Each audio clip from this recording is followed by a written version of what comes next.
It's a post-apartheid era community. It's a community that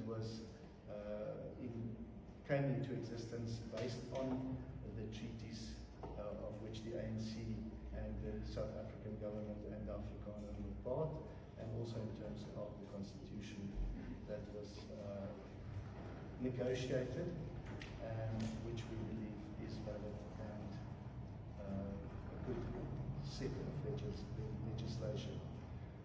So Bloemfontein does not wish to be an apartheid enclave. We can talk a lot about apartheid, but I don't think that is what this visit is about. You want to see the realities, you want to see the community, you want to hear who we are. We are a cultural settlement. We do believe in the Afrikaner culture. We believe in Afrikaans as a language. Yes, we are religious. Yes, we are mostly Calvinistic or Protestant, if you may. And yes, it's much deeper than just purely a white enclave. It's not that. If you look at, for example, the Zulu people, you look at the Xhosa, you look at other nations, other peoples within South Africa, then they have got a very proud history, a very proud culture, and they are proud of who they are.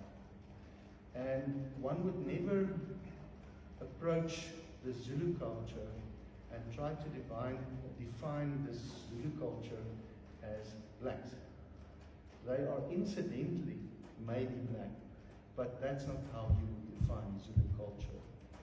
And to base Bloemfontein's existence, the Afrikaner culture, on purely race would be to do the same exact unfair treatment than what you would do if you would say that the Zulus or the Xhosas are just a color or a specific person. There's a richness in culture. It deserves protection. It deserves pride. It is as beautiful as the other cultures. It deserves to be lived. It deserves to be respected. It deserves to have a future for my children, my grandchildren, and the same with a Zulu grandfather.